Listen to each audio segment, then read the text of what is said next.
All right. Welcome, everybody, to tonight's Therapists in Tech Fireside Chat on opportunities and positions to transition into tech. My name is Terrence, the Therapists in Tech grads leader and co-organizer of this event. Today's event is sponsored by Hazel Health. Many thanks to Hazel Health for supporting the Therapists in Tech community. I look forward to introducing our distinguished speakers shortly, but first I want to review some housekeeping items. First, today's program will be recorded.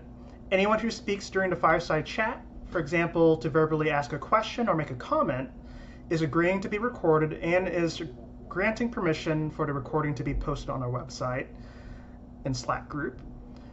Tonight's discussion will be an unstructured panel involving conversation between our speakers and attendees. Fireside chats are meant to replicate an intimate group discussion. At any point, you may unmute yourself and say your questions or comments aloud. If you feel more comfortable, you may also use the chat function to share your questions and comments. And please just be respectful of others' comments, questions, and perspectives. With that said, it is my pleasure to introduce our speakers today. We have Corredera Carroll, Clinical Director at Hazel Health. Briony Leo, Regional Wellbeing Specialist at a major social networking service, and Jaclyn Satchel, Director of Perinatal Mental Health Care at Pomelo Care. She'll be coming in shortly. But today we'll start by having each of our speakers briefly share their training background, their current job roles, and how they made a transition into tech.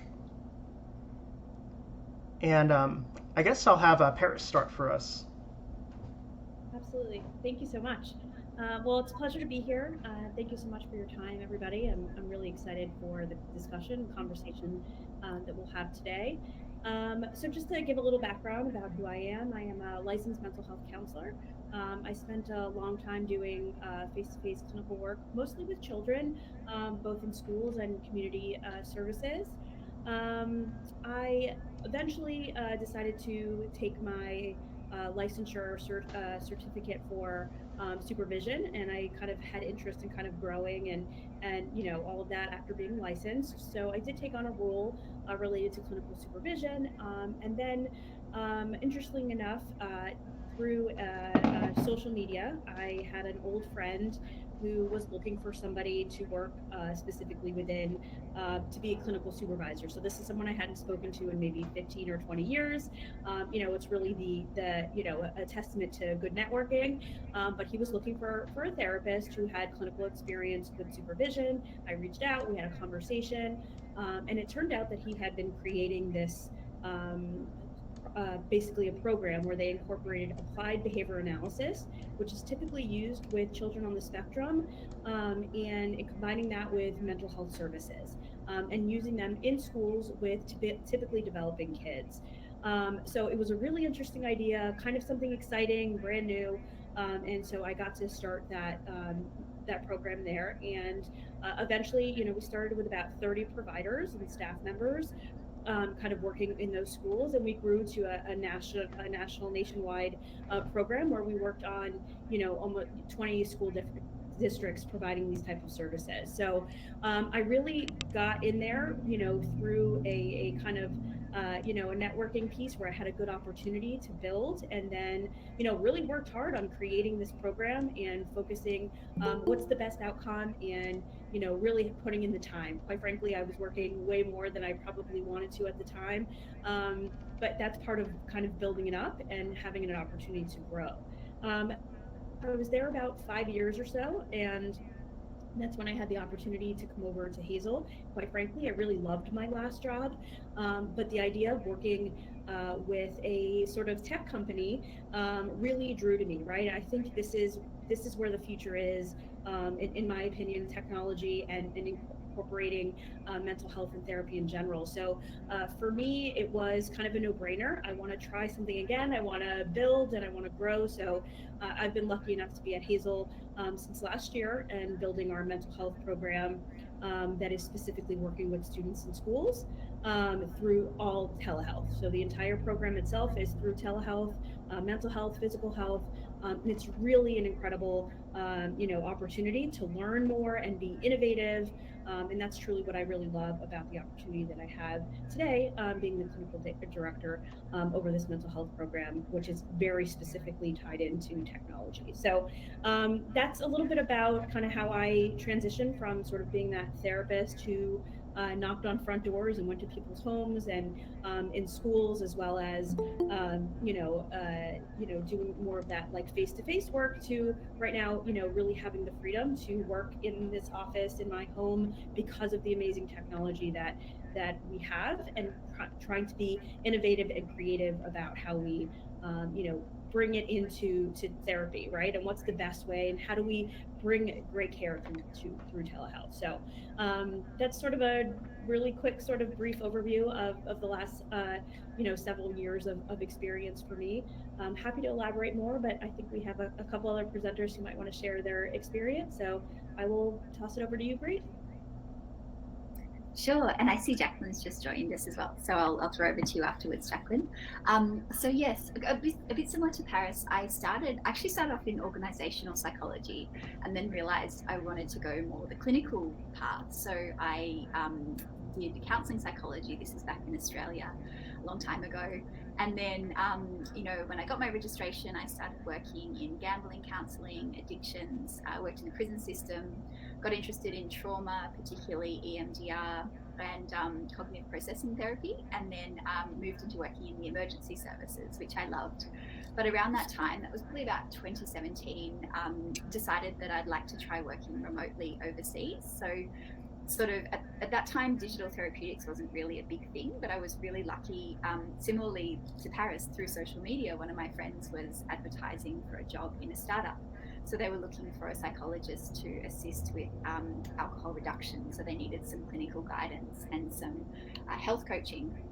So I jumped on there. That was incredible. It was kind of in the early days of a lot of these sort of startups, which had not much funding, but lots of promise. And I guess the community was just kind of getting to understand how to use apps, particularly in a therapeutic way. So I worked for them for a few years, which was great. I did a lot of content writing and just did kind of bits and pieces with clinical governance. And as anyone who's working as a clinician in a startup will find, it's really fascinating because you're working with people who really don't know that much about risk management or clinical governance. So it's kind of an ongoing process of educating them about, what's okay and what's not okay, particularly small startups that don't necessarily have even a lot of regulations around them. So at the time it was quite unregulated. So the company I was working for, actually, they were doing a great job, but it was just more about kind of bringing in that clinical governance. And then they actually got government funding. So it was very, very fast that we needed to sort of get up to speed with a lot of this risk management. So yeah, really interesting.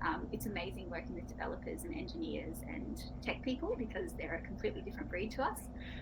And like Paris mentioned, the flexibility is really great. And I was able to live in Japan, I lived in Croatia, I lived in a few different countries while I was working for them, which was great. And then about 3 years ago, we moved to the States. So my husband, he's a data scientist, he got a job here. And again, I was lucky enough to kind of keep working in startups. So I worked in a relationship startup called Relish, which is amazing. Again, kind of bringing in that clinical perspective. We hired a team of coaches and developed a model of care and looked at kind of the structural aspects of it. How can you deliver relationship therapy via coaching? How can you manage risk? How can you promote engagement? So yeah, I think kind of across that time, I've learned a lot about I guess the challenges of being a clinician in that environment, because it is so very different from private practice or any of the stuff we've trained for. But yeah, also some of the really great stuff as well. So just being able to expand your knowledge and actually become an expert in areas that you never thought you would. Particularly, I did some Scrum training. So if anyone has done any sort of agile training, that's kind of I guess it's a project management methodology, which is actually really great for lots of different areas. So if you're trying to write a book, if you're trying to do a big project, taking that methodology is fantastic. And I'd always just thought that it was a boring kind of tech thing, but it's actually been transformational for me with actually getting things done. So there's just stuff like that, which is really great. And so, yeah, then I made the jump over to sort of Wellbeing Specialist. So I still work for a tech company, but I am now working kind of a lot more specifically within the wellbeing field and supporting content moderators with trauma therapy approach and trying to apply it at a large scale within a tech company. So again, super interesting and very kind of clinically focused. I don't think I would have gotten the position if I hadn't had all those years working in a very fast-changing tech environment. So yeah, I feel like I've got lots of insight and knowledge to share with everyone about that, and lots of advice as well, because I think it is very much a journey, and you just kind of pick up bits and pieces along the way. But I'll throw to Jaclyn now, because I know she's got a lot to say too. Hi, I'm gonna keep it short so we can get to questions. But so I'm Jaclyn. I'm currently the director of Perinatal Mental Health Care for Pomelo Care. It's a very brand new startup, seed stage, where we're providing. The hopes is to provide evidence-based care for perinatal mental health. Well, actually, perinatal health in general. We're trying to improve the outcomes there because we know that in the U.S. they are very poor. So before that, I was at Will doing some consulting with them, trying to help them relaunch their behavioral health program. Currently doing some consulting for some companies, like basically reading their content. I've done also some content writing. And then before that, I was at MindStrong as a clinical lead specialist. Started out as a therapist, and quite like everyone else, it just became more interesting to me, the different things that I could learn. So just started learning, volunteering, wanting to grow. And so that was kind of my start, like at the end of 2019, early 2020, into digital healthcare. And so yeah, let's jump into it. I was just gonna throw out there that how interesting, us talking about our experiences, and there's this consistent theme of this sort of startup idea, right? And so for me, with therapy, it's a very old profession, but quite frankly, us trying to get into technology, it requires us to kind of start something new and to start building and really have an opportunity to kind of try something, right? So I think it's really interesting that we've all kind of got to this place by kind of throwing ourselves, into that kind of startup world where you're not really sure. There's not necessarily those guarantees of that day-to-day face, but to me, that's a really important part about wanting to kind of get into technology, is that you might have to kind of start in a different place, or go, in terms of what you're focusing on, whether it's the management or, kind of that clinical care, or whatever it might be.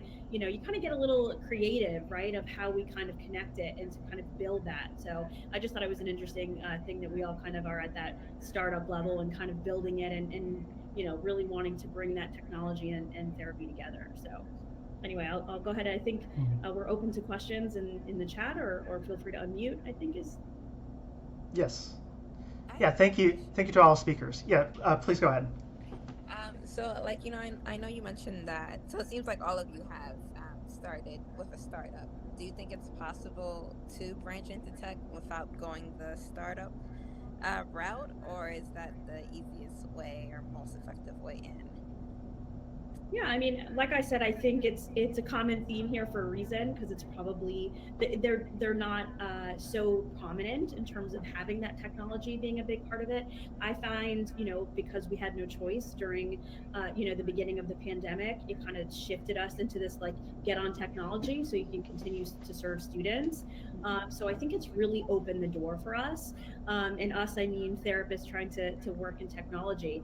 And so I definitely think more and more, and now that we're several years into this, the pandemic started many years ago. At this point, there are a lot more opportunities out there if you're looking. But I would suggest, and I do think it's important, whether it's a startup, but we do have to get a little creative, because I find in my experience that those in technology specific kind of have a different brain than us, like clinical, right? So you might have to get a little creative about, like I said, kind of where you start your focus. You might be the first one to do it at that type of place. So I do think there is a little bit of innovation that's necessary. to be successful in this route, because it is new, it is different than it ever has been. So that's my general point of view. I definitely don't think it's set on a startup. I do believe that other companies that are more brick and mortar are having to shift a little bit, and whether or not this technology piece is something that we will continue to grow and utilize, right? So we've really changed the game over the last few years. So I think it's definitely possible, but I think you should be open to kind of doing something different and being innovative and creative about where you land yourself. Yeah, Jaclyn, if you feel free to add something. I just want to say that I have noticed that like big, so for example, a company like Noom is a great opportunity because they actually hire health coaches, but when I've spoken to people who are in these kind of leadership roles, a lot of them started as coaches and sort of progressed into content writing or even more of the development or the structure or the clinical side, because they've got a really big clinical side. So I feel like every day I see jobs advertised in these really big sort of leaders in the digital health space, and some of them are entry level, but I feel like if you had a really solid clinical background and also, you know, interest in sort of moving up, it would be really possible, because a lot of them do need licensed therapists, and having a license to practice in an area is amazing. I don't have a license over here. I'm only registered in Australia, and that was a big barrier when I was looking for positions. It was like, oh, that's my dream job, but no, you do need a license to practice. So you already have a competitive edge. It's just maybe if you're willing to take a role that's like a little bit below what you're used to, or maybe not even necessarily under the title of psychologist or therapist. Yeah, so a part of my role at Therapist in Tech is helping people get jobs. And so I've recently helped a pharmacist transition into digital health tech. She was very young, worked retail pharmacy for a little bit, and then realized she wanted to transition. And so I just encouraged her to apply, much like Bree said, like to any position that you think that you have the skills to do, just to get in the door. So you might have to be willing to, and also I want to go back. Like startup is a word like thrown around like a lot, but there are several different stages that people are in, and I think that maybe that's something that we need to do a better job at TNT, like educating. But I think I would recommend just trying to look for jobs that could be entry level, that have skills that kind of match or that can translate to. Um, but yeah, I would be just open to doing like a lower level role and then trying to like network your way up. That's actually a good segue here for question Stacy asks. Where is the best place to look for startups, and also best place to look for the starting roles that you mentioned? I have a life hack, which is maybe unethical, but what I did was like I literally just typed in digital therapeutics to LinkedIn and added like everybody from the companies that I wanted to work at, because that's such a good way of, because you can essentially, I think I have like 500 connections on LinkedIn and I have not met most of them, but that's like a valid way of actually integrating yourself into that space, because then you'll get, especially if you look at jobs in the digital therapeutic space, the algorithm learns that that's what you're interested in. So you'll get emails every day for jobs in that space. And you'll also see, job postings on your LinkedIn feed. So most people, particularly people in like clinical director roles, will accept your invitation on LinkedIn. So if you look up, I'll use Noom as another example. If you look up Noom, even in the LinkedIn directory, you'll see lots and lots of people from Noom, and you can just add the ones that have roles you're interested in, and then you'll be their connection. So you might see if they post an ad. I think I found Therapists in Tech from a posting by someone who worked at Headspace, and I had a call with them about an opportunity, and then they referred me to Therapists in Tech. So it's very much that kind of network thing. LinkedIn probably doesn't like it if you add people that you've never met before, but that's kind of the best way to get your foot in the door and get visibility over what is out there. I agree, and that was what I was going to say. It's because I do job sourcing. My LinkedIn gives me so many different jobs that people say, well, how did you find it? And I'm like, well, I spend lots of hours like scrolling and typing in different job titles, because I want my algorithm to tell me when there are jobs. So, and then I take those jobs and I post them to therapists and tech. And that was quite how I found, coincidentally, how I found this role, because I follow also a lot of venture capitalists. And so I saw one of them, they posted like, these are the firms that we've invested in that are DEIB focused. And like, I really mean it. And then there are like, there were like 8 companies. And so I'm like, oh, well, let me like go through each company and see like what kind of jobs they have. And so I could post them on therapists and text. So, and so it's kind of, you gotta kind of get after it a little bit, like just to get the algorithm going. You gotta remember that they are all watching and listening, and it's in everything you search. So that's what I recommend. Thank you for that. I have a really interesting question here. As a grad student in counseling and also currently an employee at a startup, they're having a hard time deciding if they should pursue licensure or to commit to the tech route once they graduate. And they wanted to hear your thoughts and the benefits of having a license versus getting started early in the tech field without a license. Always get licensed. That's all I'm gonna say. Always. Yeah, and I'll second that. You know, to me, I wouldn't, you know, as great as I may be doing certain things without my license, I wouldn't have had the experience that I've had to be able to make decisions I have at you know, the ability to start things. But I couldn't have the job, right? So I guess it depends on what your goals are. For them to be clinical in nature, that license is priceless. That, you know, it is so enormous in terms of the you know, what you're able to do, and you know, sort of the clout it gives you in terms of that clinical world, because it does take a lot of work. So I hear your hesitation. What I might suggest, depending on your specific, you know, goals, and you might not know what they are right now, and I think that makes a lot of sense, is to do it alongside something. And I know that's a lot, and I, you know, I don't know too much of your ins and outs, but you know, instead of taking the 3 years it might take, maybe it takes you 6, but you should be working towards that, because at the end of the day, it is so valuable, and the amount of you know, effort that goes into it, I really, in my opinion, it pays off. So I think go for it, and whether or not you need to do it, this is all you do, or you know, kind of take it over time.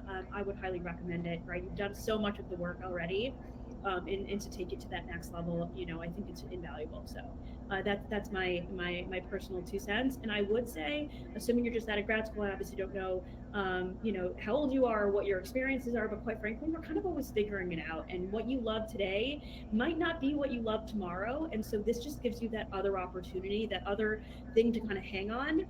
So like I said, you've really done the vast majority of the work. Now just kind of take it to that next level would be my suggestion. Yeah, and I'd have a caveat as like a currently non-licensed person here. I have seen, like, if you really don't want to be licensed, or there's a, you know, if you're more interested in research or other stuff, I know that if you, for whatever reason, can't be licensed, I sort of wish that a couple of years ago when I moved here, I would have gone down the data science route, because people with a clinical background who also have a data science grounding or a UX grounding or just a research speciality are also very, perhaps even more desirable than sort of clinicians, because it's kind of not much, there's not much crossover there. So if you, for whatever reason, really don't want to get licensed, you're sick of doing therapy, that's another option, because I feel like data science is actually, you don't have to go and get a whole degree for it. You can just do a boot camp, and that can actually get you started. Or you can kind of start doing a PhD. I know that's a whole other thing, but I really see that there's a need for that at the moment, particularly with these really big health companies that are wanting to understand more about clinical data. So they need a data scientist, but somebody who also understands sort of research and therapeutic principles. But I agree, license is probably what most people are looking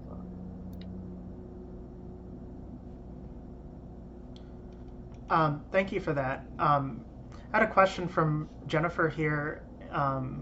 If there's any opportunities for clinical supervision in mental health tech, and I'm not sure if they're asking if there's opportunities to receive supervision or to be a clinical supervisor, but I was wondering if you guys could answer for both of those approaches.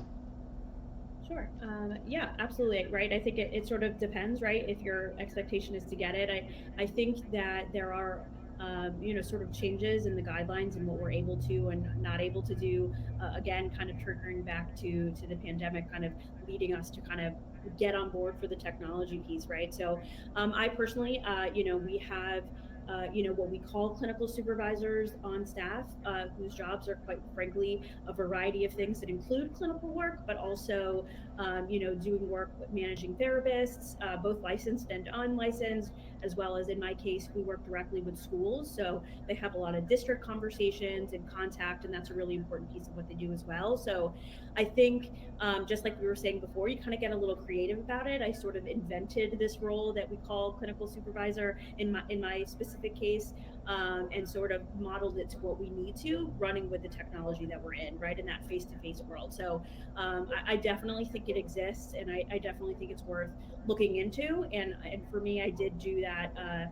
Florida has a certificate specifically for a qualified clinical supervisor, and so I went through that process. It was honestly quite quick and interesting. And again, it just puts a lot of extra value, both on your resume as well as what you can bring to the table when you're looking for those jobs. And I apologize if you can hear my dogs in the background.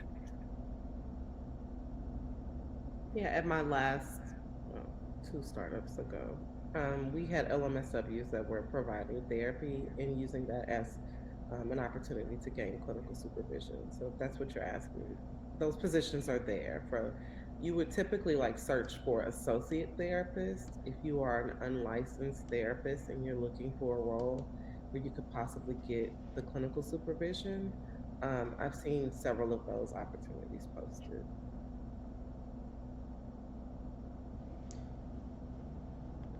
Thank you.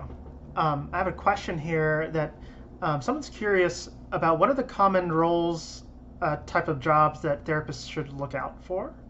I'm not really sure. I don't have any other additional information, but Yeah, I was just going to mention, as we were saying earlier, just, if this truly is a passion where you want to get into the technology piece, being a little bit creative about where you step into. So, especially if you're unlicensed, while it is a particular type of work that, we have positions of, case managers, for example, who, with associate in mental health, would be an incredible asset, right, related specifically to mental health. So while it's not exactly your ultimate goal, and maybe that's, as we talked earlier, alongside that trail to get licensed, you get your foot in that door, you show that you are capable, that you are invested, and quite frankly, it's a really easy stepping stone. So that is one that, I kind of have off the top of my head, that might not be exactly what you're looking for long term, but is a great way to kind of get your foot in the door for a company that has, more clinical focused opportunities related to technology.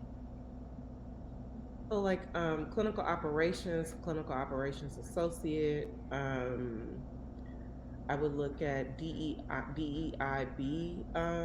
specialist roles quite like Breeze, like regional well-being specialist, health specialist. Um, I could literally probably pull up my LinkedIn and like just read like a bunch, but literally everyone here is right. Like there's just like not one role. Like you could what I would suggest is like going on these companies that you think you want to work at. Look at what the jobs they have posted and just like read what the requirements are and then read those different like skills that they're saying that the role requires, and kind of do a deep dive there. But just look at the big companies, and then what I also tell people is if you scroll down on LinkedIn, like let's say you pick Calm, and then you scroll all the way to the bottom, they're going to have several companies that other people like also. And so you want to follow those and look at those and look at their job postings as well. That's a great. And if anyone's not a member of the Therapists in Group Slack, Therapists in Tech Slack group, yeah, just looking at the job channel, which Jaclyn administers, is a really great sort of like palette of all the things that are available, because there's content writing roles, There's clinical director roles. I saw one for Pear Therapeutics the other day, which is like, huge digital therapeutic. So yeah, it's kind of really awesome, and that gets updated multiple times per day. So if you haven't joined the Slack group, you can go to our LinkedIn page, and there's a link to the website. It's really easy to join, and it's a very active group. But yeah, like Jaclyn said, just kind of those keywords like clinical or wellbeing, or even if you want to dip your toe in the water, content writing is great. I had a part-time content writing job last year. It was awesome. It was like 20 hours a week, remote, and a really lovely entry into working for a startup without actually having to be completely committed to the whole of the startup life. So there's lots of positions like that available at the moment, I think. And that's another thing that I took a content role, and I shouldn't have once, because I was way too busy and I like overcommitted. But there are tons of opportunities like that also. Like, people and therapists in tech will ask, like, does anybody know anybody who, no, you don't have to be licensed to do content writing. I mean, now they may want you to be licensed, but the person that's posting the position, but no, you don't have to be licensed. But yeah, like, so there are lots of like 1099 contract gigs too. Like, I would content. I'm gonna let Bree answer that. Like, what is content writing? But I that's another thing that you can look for too. Is not like, if you are looking to get into tech and you just want to take like a 1099 position, like a contract position. That's a good way to kind of get into. Yeah, and just quickly on that content, I mean, it's really interesting because like at my last job, we did hire content writers. They weren't therapists, but they probably studied psychology, so they had a psychology background. And like lots of, especially companies, their marketing departments have these SEO requirements where they actually need to write like 1,000-word articles, a certain number of them per week, and put them out for SEO with keywords. So one of the things I did for my last job was just like churning out these like psychology articles, which were keyword based. And there's so many companies that are doing that because that's really the best way that they can drive traffic to their website. It's it's kind of low cost for them.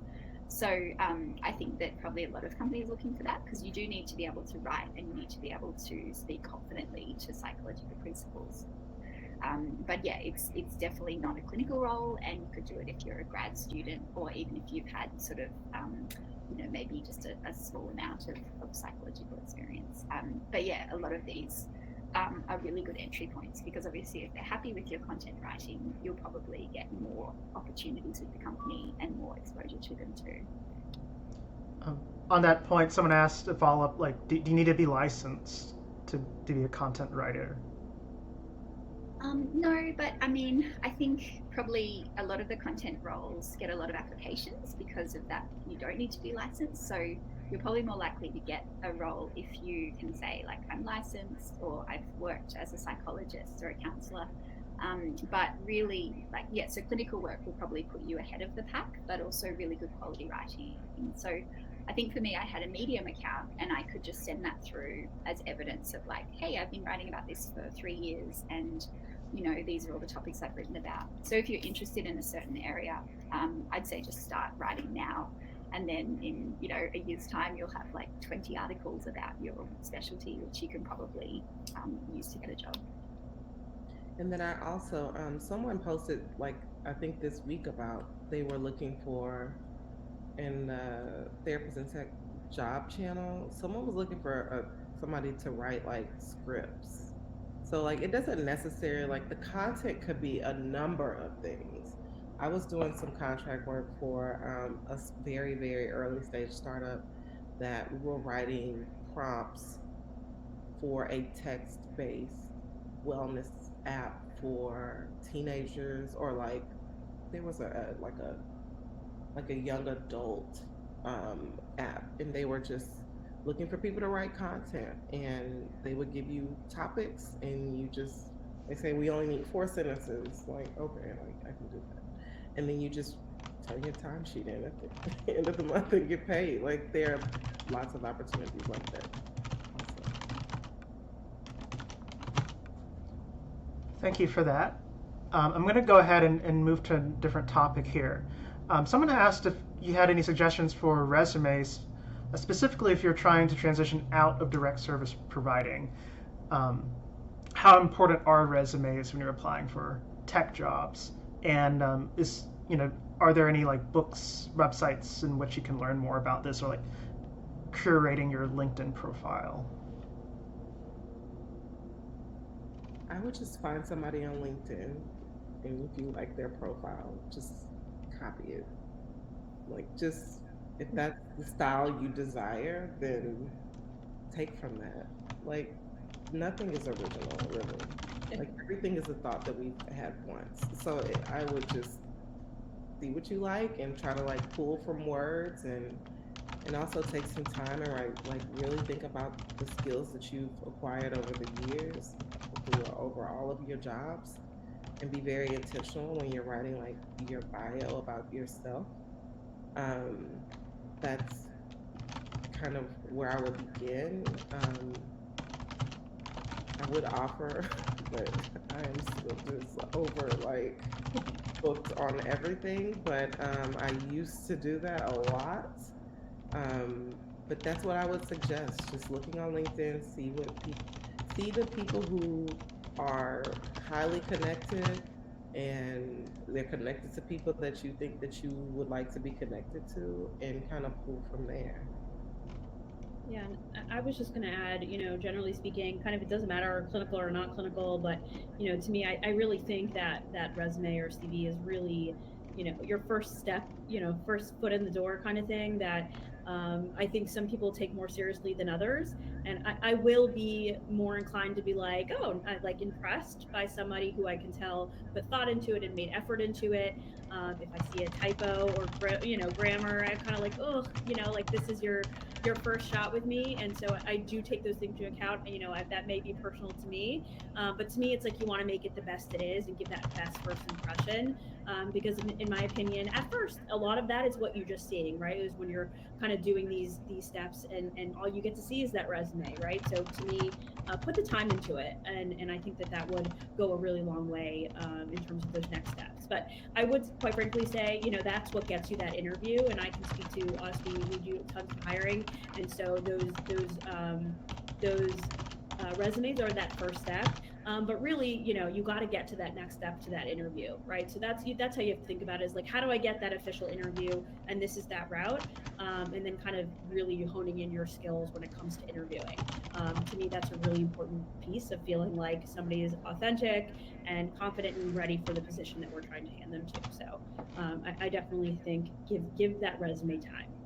Yeah, definitely. And I know before I moved to the States, because I was a bit worried about, finding a job here, particularly without a license, I met with a technology, I guess he was like a coach, and he helped people to just kind of boost up their resumes and stuff. And he was really good. So he didn't quite understand the clinical side of things, but he really was a kind of tech expert. And he recommended sort of looking at the jobs that you want to do. So even if you think I'm not going to be able to get that job, just kind of looking at the job description and the position description and key selection criteria, and maybe borrowing some of their language. So sorry, there's a truck going past my busy street. Borrowing their language. So thinking that the recruiters that will be reading your resume are, depending on what companies you apply for, but like for my current job, the recruiters that read my resume were not clinical, they were tech people, and they were used to reading the language that comes with tech. So just being able to maybe integrate some of the phrases in there, and really sort of speak to your audience as well. And I found that really helpful, because you're not stealing you're not kind of plagiarizing the job descriptions or anything, but you're really just kind of embedding that sort of stuff into your existing resume. Just being able to be aware of your audience. I also saw someone's resume the other day, and they're working in tech, and they actually have a personal website, and so it's linked to a few different things, and that's really cool, because especially recruiters get it digitally, they can just click through, and it just gives them a really good overview of like who you are, and particularly if you're doing other stuff like writing or things like this, like networking. So I'd say that's a very tech thing, to have your own personal website. And I agree with that. I have my own website too, and it's for my private practice, but it's still, I put it on there for people to see. And And then when I go to an interview, I let them know I built it myself. So if you can do things like that, be able to speak like that, then it shows that you have skills. And also just I don't know about anybody else looking at resumes, but I use Canva to do my resume, and that's what I would recommend. Find a template that looks really nice, not like just a regular Google one. Like go a little bit further, and like mine has my picture on it, so like, you know who I am, you know my face. Like if you are gonna pass that up, that's fine, but that's how I set myself apart.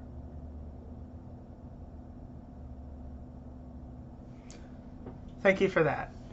I had a question here. Are there clinical opportunities for psychologists at a doctorate level at tech companies, or are most of these therapist positions for these tech companies typically looking for master's level clinicians? I would say that it really depends on the role that you're looking for. So, I think more of that clinical stuff, I think right now there is an emphasis on that master's level. But we certainly, you need other expertise, right? So, in my particular instance, while, school psychologist is not necessarily the one that's going to be delivering that information or that actual direct work.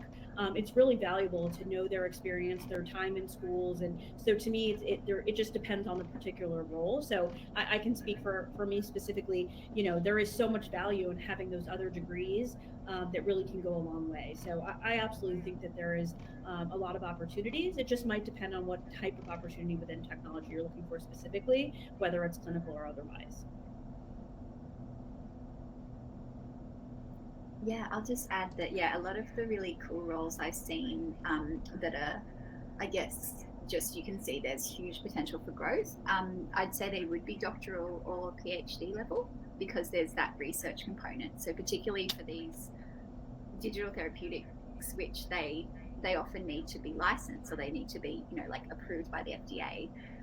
They kind of want a clinician who can speak to the clinical design, the governance, but they also want a researcher who understands how you might actually design, a clinical trial. So I think a lot of them want a PhD level person who also has clinical skills. That's kind of the gold standard.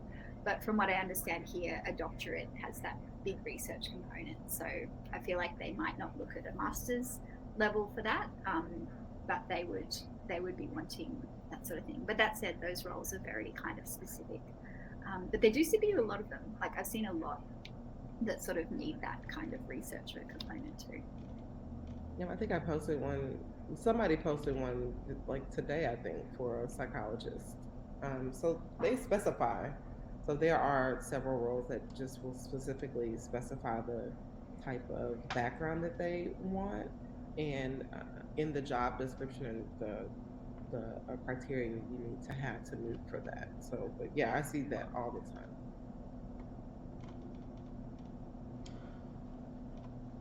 We have a question here asking, what therapist skills would you say transfers well into tech roles?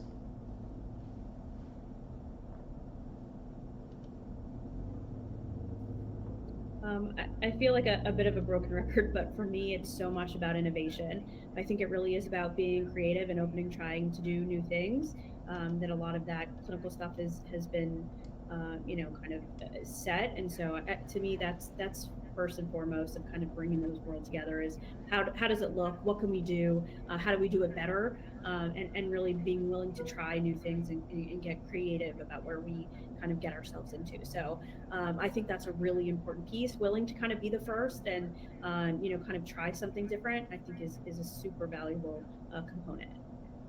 I would also say just generally, which is my opinion, is flexibility is really important, right? To have a flexible approach that, it's new, it's different, and you're going to have to try it. And things are not going to always go exactly like you think they will, that you hope they will, and so on. So I definitely think that that's valuable that to me goes a million miles. If I interview somebody and I can just tell, like, I'm going to adapt, I'm going to adjust, I'm going to problem solve. To me, I think that's first and foremost, quite frankly, with any position, but specifically to what we're talking about here. I was just going to add that I think what I think helped me was being able to speak to working like cross functionally and also being like solution focused, um, and also like being able to work with different personalities. And I think it's really funny when I go to interviews in the past and they've asked me like, what is your experience with that? And I'm like, I have a private practice. I am a clinic. And so a lot of those skills that you would use as a clinician, they are the same thing that you would use. You just have to, like Bree said, like look at those job descriptions and look at those words. A lot of those words are very similar to what you're doing in your daily work life. Definitely, yeah. And I would agree with Jaclyn that sort of having those skills that you probably get in your training and your practice is great because, especially in a startup, things are so intense and there's all these dynamics that are going on that people are getting stressed out and overwhelmed. So having that ability to maybe see it in a systemic way is awesome. And have to be careful not to be used as like the startup therapist or the person who can calm down a meeting, because that's definitely not your job. I would also add as a caveat, I've seen that like some of the challenges of being a therapist in the tech world is that it can sometimes be really stressful if you see something that is clearly either unethical or risky. And I think that's the biggest challenge, is because we're obviously often brought in to do governance stuff or risk management, and so we often end up being the bad guy and saying, hey, you really can't do that, or like that's actually illegal, or unethical. So I think that's the biggest challenge I see, because obviously we have to certain standards and we have it drummed into us in our training. But a lot of the tech world is quite unregulated, even in digital therapeutics now. But I'd say, like, as a clinician, we're quite well placed to, at the very least, interpersonally, it fits pretty well. And that's actually a job you can apply for, like a risk person, an ethics person. Those jobs are starting to like come about in the tech industry because we know that it's been unregulated for a while, and that's probably going to change soon. I have a question for our full-time graduate students. Do you have any recommendations on how to get involved in the tech space or build skills in this area with still being a trainee or student position? And this is someone who's asking from a counseling psychology program. Can't you answer that? Yeah, I can definitely answer that as someone myself who's a PhD clinical psychology student. I've been honestly just looking at the Slack channel of Therapists in Tech on the jobs. Specifically, we have like a jobs channel within that Slack, and every now and then you'll see these entry-level positions, or Jaclyn, you had mentioned about contractor positions asking for these part-time like research or content writing or something that seems pretty simple, but these would typically be like 8 to 10 hours a week commitment, and that's the kind of thing that I would look for. And then when I do interview for those types of positions, I would ask about the flexibility, like especially you have a lot of stressors as a graduate student. You got exams and dissertation or thesis and clinical rotations and research and so forth. So asking how flexible the job is, if you do need to, take some time, like not working as much as usual on one week because you got something that come up and so forth. That's something that's really important.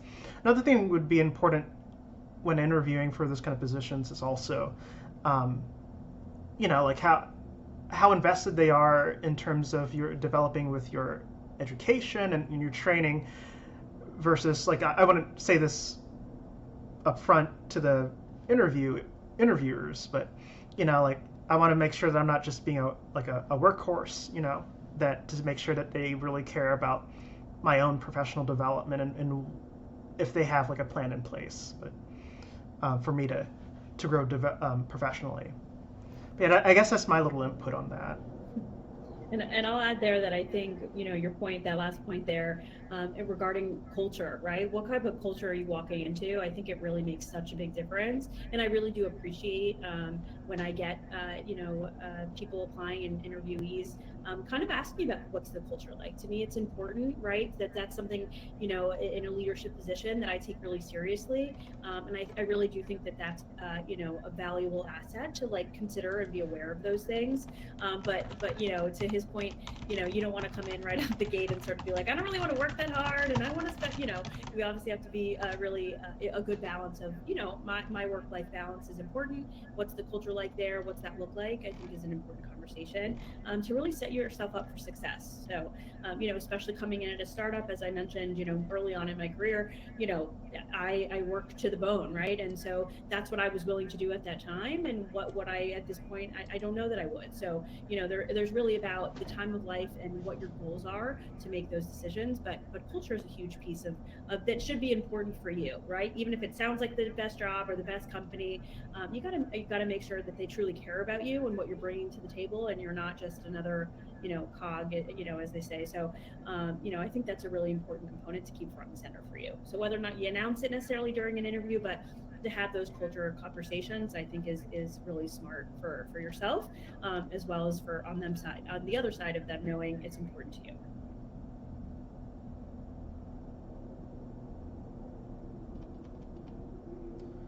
Let's see. And let's see. Sorry, I'm reading through the questions here. I have a question if you don't mind. Yeah, please go ahead. I was wondering, so for positions in tax and when writing your resumes, are cover letters important as well for tech roles? Because I know typically in like non-profit or even in like the health field, a cover letter is something you need. So is it the same for tech?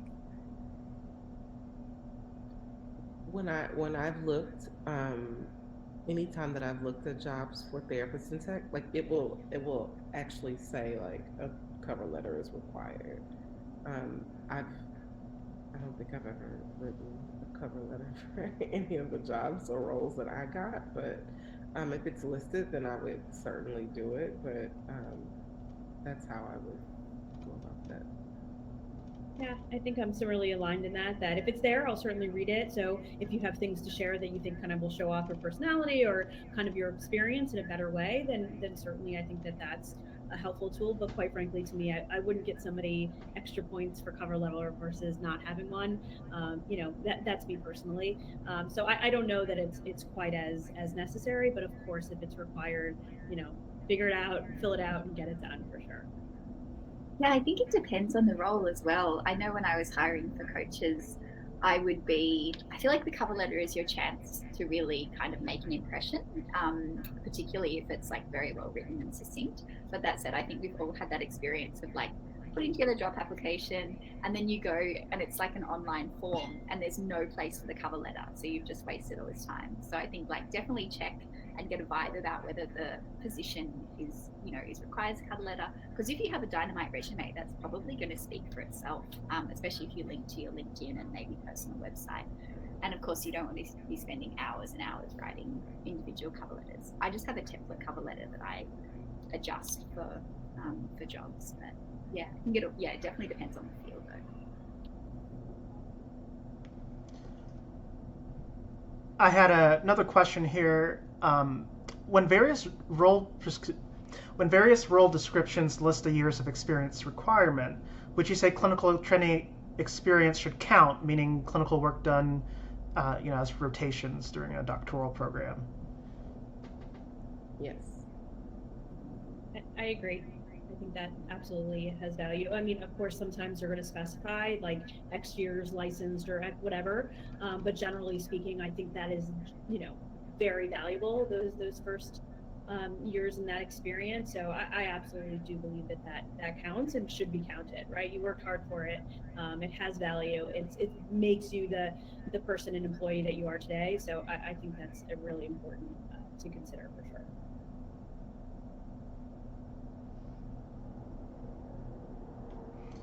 And I think we have time for one more question. And this question might be worth a longer panel for itself, but Do you guys have any insights on what interviews look like for tech roles compared to when you interview for like clinical, like typical traditional mental health professional roles? The only thing I'll add really quickly there, because I know we're short on time, but know how to use the screen and the system and all of that to come on for a job that's tech focused and really struggle to unmute, or it's I've never tried Google Meet or Zoom or whatever it might be. Get in there, play with it, feel comfortable with it, because I think that goes a million miles. Like, how could I rely on you to use technology every day if we can't this simple assignment of showing up and having the conversation with me is a challenge. So that's just like a brief little piece, but I definitely think that that's important. Be prepared, right? Play around with it, see what it's like, and go from there. So just a little tip there related specifically to that technology piece. Yeah, I would just say that I am probably not the best person to answer this, but a lot of the interview process that tech does is not good. It's really bad. They assign projects and they make interviews 3 or 4 hours long, and they make you meet 3 or 4 times, and then they lead you on for months.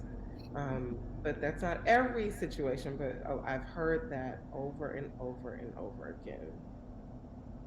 Yeah, I would add, yeah, if there's a job trial that's asking you to do, especially content writing, if they're asking you to do like a program or something, like they really should be paying you for your time, especially if it's like you have to talk them through it as well. So there's a lot of I think it happens more with journalism and stuff, that job trials are actually they're farming content.